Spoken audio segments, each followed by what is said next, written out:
Are you on your path to getting your ham radio license but are unsure of what path to take? Well, then stick around. I'll share with you some options available and the path that I chose to take, right here on K4SRF Ham Radio.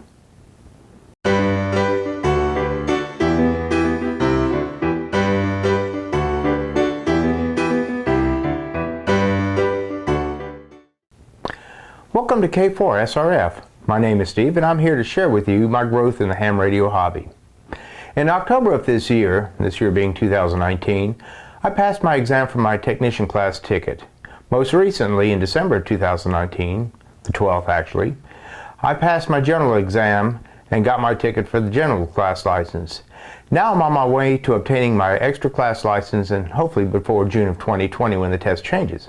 But before I explain the different paths available, please take a minute to subscribe to this channel and click the bell to be notified of upcoming videos.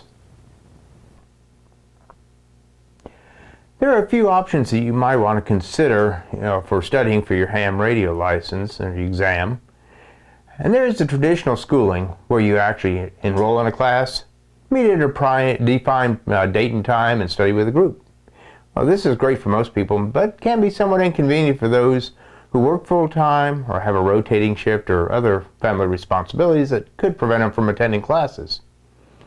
Well, due to my work and life schedule, this is not the best option for me to take, so I chose the self-study path and teach myself the ins and outs of ham radio.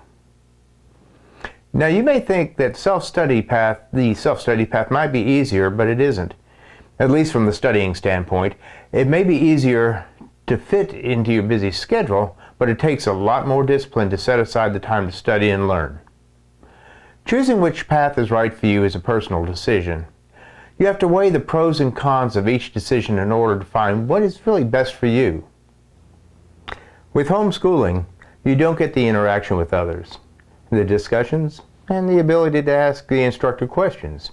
In homeschooling, you are the instructor. If you find something you don't understand, it's up to you to look for the answers. You can't ask anyone else.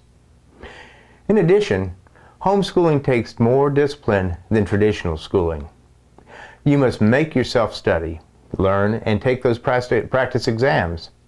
Sure, if you don't really feel up to it on a day, you can skip a day and not really miss out on anything important, like you would in traditional school. But the trick is to make sure that you're not up to it days are very few and far between, or you'll soon find yourself using this as an excuse not to study. Now, I personally chose homeschooling path because I, for one, have done it before in some of my college classes when it was available. And I knew that this path would be right for me to maintain my busy work and life schedule. And I also knew it took discipline. Now, when you homeschool, you can pick and choose the textbooks and manuals or electronic media that will best serve your purpose. Personally, I chose two types of media, a textbook and electronic media. Now, if you're wondering what training media I chose, please keep in mind that this is a personal decision. I do not wish to, nor will I say that one type of media is any better than the other, as far as what's offered out there.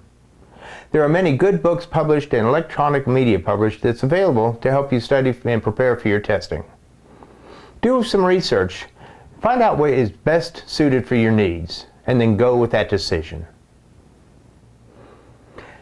As said, I chose a combination of textbook and electronic media. My personal choice was the ARRL license manual, as well as the ARRL exam prep app, which is available at the Google Play Store or on Apple's App Store. Combined, I found them very resourceful for my studies. I could actually use the app on my iPad to study the questions and answers while away from home and at work in my somewhat spare time. Now, I'm sure you've probably heard that these textbooks and apps have the actual test questions and answers on them, and all you have to do is memorize. Well, this is true. But don't forget that there are over 400 questions on these tests, and they're chosen at random. Now, I don't know about you, but I don't know anybody that is that great at memorization. Though having the actual test questions is helpful, this takes away from the actual learning process and your satisfaction of knowing how the correct answers came to be.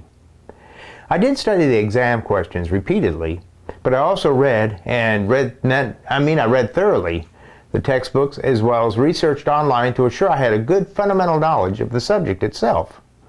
I did retain everything that I studied for the most part, but of course some things are going to slip your mind. This doesn't mean that I didn't have the fundamental knowledge to be a good ham radio operator. In closing, how you choose to study for the exam is up to you. Do you want to get your license by merely studying the questions and answers and not knowing the fundamental concepts? Or do you want to learn the fundamental skills and education to be proficient in your ham radio and electronics and antenna knowledge? The choice is up to you. But whichever path you choose to take, I do wish you luck in your endeavors. I'll close now by thanking you for watching my video, and I hope I've provided you some useful information that may have guided you to the path you wish to take to gain your ham radio license. Again, if you haven't already done so, please subscribe and click the bell for new notifications of new videos. Until next time, this is Steve, K4SRF. 73s for now, and I'm clear on your final.